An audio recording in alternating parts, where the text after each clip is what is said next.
Portanto, agora já não há condenação para os que estão em Cristo Jesus. Porque por meio de Cristo Jesus, a lei do Espírito de vida me libertou da lei do pecado e da morte. Porque aquilo que a lei fora incapaz de fazer por estar enfraquecida pela carne, Deus o fez enviando o seu próprio Filho à semelhança do homem pecador, como oferta pelo pecado. E assim condenou o pecado na carne, a fim de que as justas exigências da lei fossem plenamente satisfeitas em nós, que não vivemos segundo a carne, mas segundo o Espírito. Quem vive segundo a carne tem a mente voltada para o que a carne deseja, mas quem vive de acordo com o Espírito tem a mente voltada para o que o Espírito deseja. A mentalidade da carne é morte, mas a mentalidade do Espírito é vida e paz. A mentalidade da carne é inimiga de Deus porque não se submete à lei de Deus e nem pode fazê-lo. Quem é dominado pela carne não pode agradar a Deus. Entretanto, vocês não estão sob o domínio da carne, mas do Espírito, se de fato o Espírito de Deus habita em vocês. E se alguém não tem o Espírito de Cristo, não pertence a Cristo. Mas se Cristo está em vocês, o corpo está morto por causa do pecado, mas o Espírito está vivo por causa da justiça. E se o Espírito daquele que ressuscitou Jesus dentre os mortos habita em vocês, aquele que ressuscitou a Cristo dentre os mortos também dará vida a seus corpos mortais por meio do Espírito que habita em vocês. Portanto, irmãos, estamos em dívida, não para com a carne, para vivermos sujeitos a ela. Pois se vocês viverem de acordo com a carne, morrerão. Mas se pelo Espírito fizerem morrer os atos do corpo, viverão. Porque todos os que são guiados pelo Espírito de Deus são filhos de Deus. Pois vocês não receberam um Espírito que os escravize para novamente temerem, mas receberam um Espírito que os torna filhos por adoção, por meio do qual clamamos, Abba, Pai. O próprio Espírito testemunha ao nosso Espírito que somos filhos de Deus.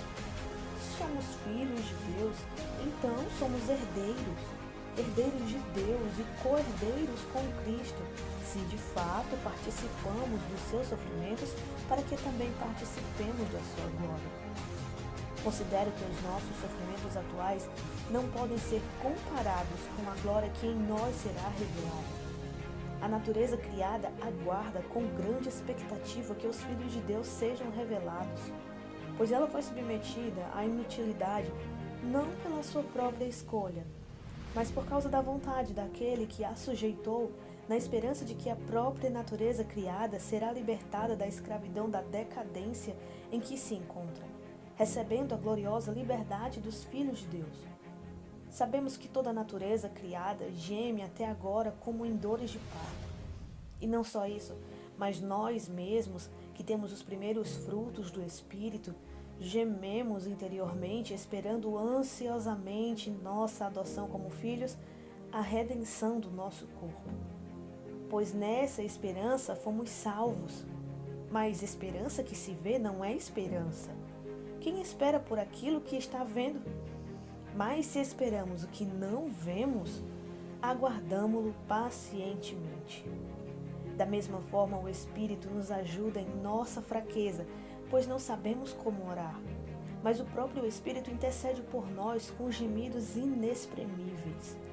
E aquele que sonda os corações conhece a intenção do Espírito, porque o Espírito intercede pelos santos de acordo com a vontade de Deus. Sabemos que Deus age em todas as coisas para o bem daqueles que o amam, dos que foram chamados de acordo com o seu propósito. Pois aqueles que de antemão conheceu, também os predestinou para serem conformes à imagem de seu Filho, a fim de que ele seja o primogênito entre muitos irmãos. E aos que predestinou, também chamou. E aos que chamou, também justificou. Aos que justificou, também glorificou. Que diremos, pois, diante dessas coisas? Se Deus é por nós, quem será contra nós? Aquele que não poupou seu próprio Filho, mas o entregou por todos nós, como não nos dará juntamente com ele e de graça todas as coisas? Quem fará alguma acusação contra os escolhidos de Deus? É Deus quem os justifica. Quem os condenará? Foi Cristo Jesus que morreu, e mais, que ressuscitou e está à direita de Deus e também intercede por nós.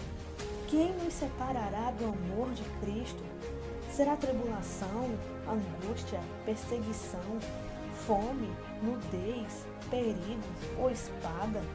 Como está escrito, por amor de ti enfrentamos a morte todos os dias. Somos considerados como ovelhas destinadas ao matador. Mas em todas estas coisas somos mais que vencedores por meio daquele que nos amou. Pois estou convencido de que nem a morte, nem a vida, nem os anjos e nem demônios, nem o presente nem o futuro, nem quaisquer poderes, nem altura, nem profundidade, nem qualquer outra coisa na criação será capaz de nos separar do amor de Deus que está em Cristo Jesus, o nosso Senhor.